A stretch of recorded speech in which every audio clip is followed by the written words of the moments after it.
ini bekerja bukan atas dasar kepentingan negara, kepentingan rakyat, dan kepentingan kebenaran, ya, tetapi bekerja untuk kepentingan Joko Widodo. Itu satu hal. Yang kedua, kita ingatkan juga bahwa proses dulu yang digugat itu buktikan bahwa ijazahnya itu memang benar, asli, dan kalau memang tidak, maka ini harus menjadi tugas polisi untuk memproses itu dulu. Jangan melakukan kriminalisasi ya kepada teman-teman kami, ya, terutama Mas Roy, Bu Tifa, Pak Rizal, Mas Rismon, bukan Mas tapi Lai ya, Lai Rismon, dan juga Bu Kurnia. Ini harus dibuktikan dulu.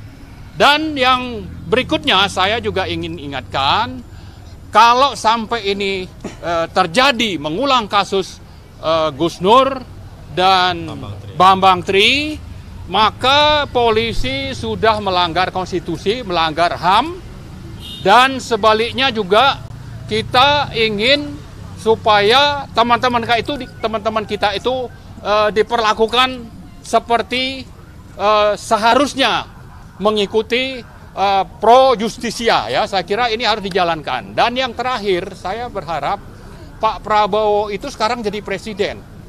Jadi jangan biarkan polisi bertindak mengikuti keinginan Joko Widodo yang sudah melakukan kriminalisasi terhadap 2 orang yang saya kira statusnya masih dihukum 6 tahun. Ya, memang sudah lepas sementara tapi belum tuntas. PB ya. Ya, ini saya kira jangan diulang, jangan dibiarkan seperti ini, dan ini adalah tugas Pak Prabowo. Ingat, Anda tanggal 20 Oktober itu sudah bersumpah. Ya, salah satunya itu akan menjalankan fungsi presiden, tugas presiden itu sebenar-benarnya, seadil-adilnya, jangan justru ikut di bawah kendali Joko Widodo. Karena kalau hal itu yang terjadi, maka kita sangat menyayangkan Anda sebetulnya, ya, Pak Prabowo itu akan hanya menjadi proksi, ya, menjalankan fungsi Joko Widodo 3 periode, dan kita tidak mau itu.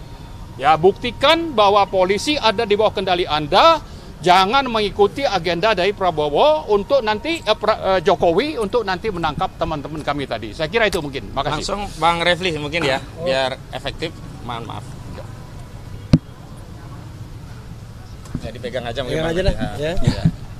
Assalamualaikum warahmatullahi wabarakatuh. Assalamualaikum warahmatullahi wabarakatuh. Keren cadas. Cadas. Jadi kawan-kawan semua, ada 3 kasus yang sedang berproses saat ini. Pertama adalah yang saya hitung berdasarkan yang sudah berproses ya. Yang lainnya seperti pengaduan dan lain sebagainya belum saya hitung. Pertama adalah gugatan perbuatan melawan hukum yang diajukan oleh Dr. Taufik di Pengadilan Negeri Surakarta. Itu satu. Yang kedua adalah laporan TPUA yang diwakili oleh Profesor Egy Sujana yang sudah dilaporkan tanggal 9 Desember 2024 dan baru diproses setelah Joko Widodo melaporkan lapor balik lah, kira-kira begitu. Kemudian yang ketiga adalah laporan pencemaran nama baik atau fitnah yang dilakukan oleh orang-orang tertentu menurut Joko Widodo. Nah, kalau menurut aturan yang ada ya, Perma nomor 1/1956 sebagaimana sering kita bahas juga, seharusnya yang harus diselesaikan itu adalah yang terkait dengan apakah ijazah Jokowi itu asli atau tidak? Apakah Jokowi mendapatkan ijazah dengan prosedur yang benar atau tidak? Nah, itu sesungguhnya bisa dipastikan di peradilan perdatanya, di Pengadilan Negeri Surakarta, itu perbuatan melawan hukum. Persoalannya adalah sepertinya Jokowi menghindar dari peradilan tersebut. Padahal dia mengatakan akan menghadirkan ijazahnya kalau seandainya diperintahkan oleh pengadilan.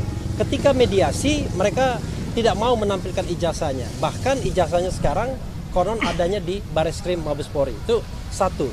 Yang kedua, ada undang-undang tentang perlindungan saksi dan korban, kawan-kawan semua, pasal 10 ya, yang mengatakan kalau ada misalnya tindak pidana atau dugaan tindak pidana pemalsuan dokumen dalam kasus konkret dan kemudian ada laporan pencemaran nama baik yang dilakukan oleh orang yang dianggap melaporkan tersebut, maka yang harus didahulukan adalah laporan tentang ada dugaan tindak pidana pemalsuan dokumen atau ijazah palsu ya.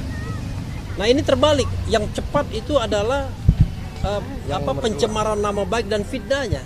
Padahal kita tahu bahwa pencemaran dan nama baik jadi relevan kalau seandainya ijazah palsunya tidak terbukti. Tapi kalau terbukti kan tidak relevan lagi. Itu satu.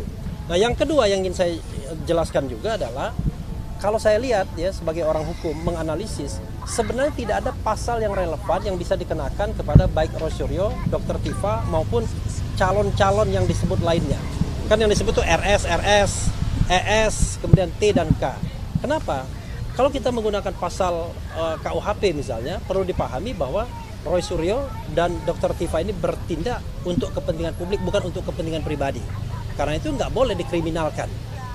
Kalau menggunakan pasal 27A Undang-Undang ITE, sebagaimana disebutkan, maka Roy-Suryo dan Tifa juga harus bebas dan teman-teman karena Jokowi masih menjadi pejabat publik. Putusan MK terakhir mengatakan bahwa kalau dia pejabat publik tidak boleh mengadukan. Karena ini adalah negara demokrasi, ini adalah bagian dari kontrol publik.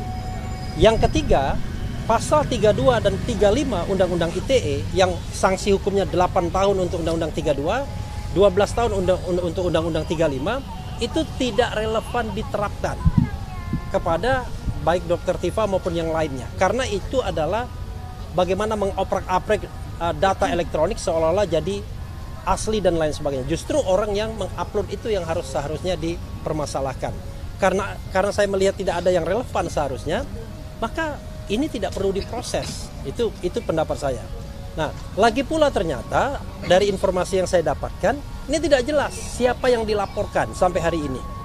Jadi dalam undangan klarifikasi yang saya dengar dari Rizal Fadila misalnya, ketika ditanyakan siapa yang dilaporkan, nggak jelas. Sementara kuasa hukum hanya menyebut RS, ES, T, dan K. Tetapi tidak secara eksplisit.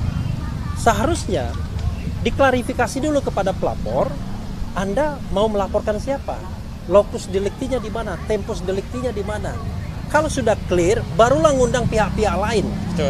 Entah itu yang diperkirakan akan dijadikan tersangka, entah itu jadi saksi dan lain sebagainya. Ini seolah-olah, ini terakhir dari saya, seolah-olah belanja masalah dulu.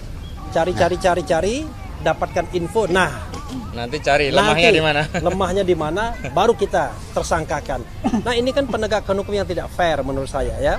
Karena kita bicara mengenai prinsip equality before the law. Dan fungsi polisi, penegak hukum sebagai pelindung dan pengayom masyarakat, Kamtibmas dan penegakan hukum yang benar dan adil. Jadi bukan alat untuk kriminalisasi atau alat untuk penguasa menginginkan hasratnya terpenuhi. Apalagi kalau misalnya pokoknya dia harus masuk gitu kan. Ya. Saya dengar itu dari misalnya pendukung-pendukungnya. Masuk, pokoknya tidak mau tahu. Nah, ini kan cara penegakan hukum yang menurut saya tidak benar dan seharusnya Prabowo Subianto tidak boleh lagi mengulangi tragedi ini di era pemerintahan presiden sebelumnya.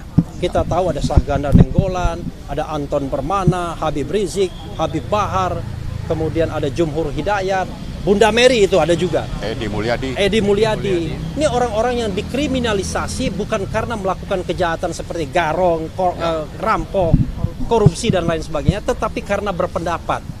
Makanya kalau orang berpendapat kemudian bisa dikriminalisasi dan kemudian bisa divonis, maka negara kita adalah negara yang sontoloyo. Wassalamualaikum warahmatullahi wabarakatuh.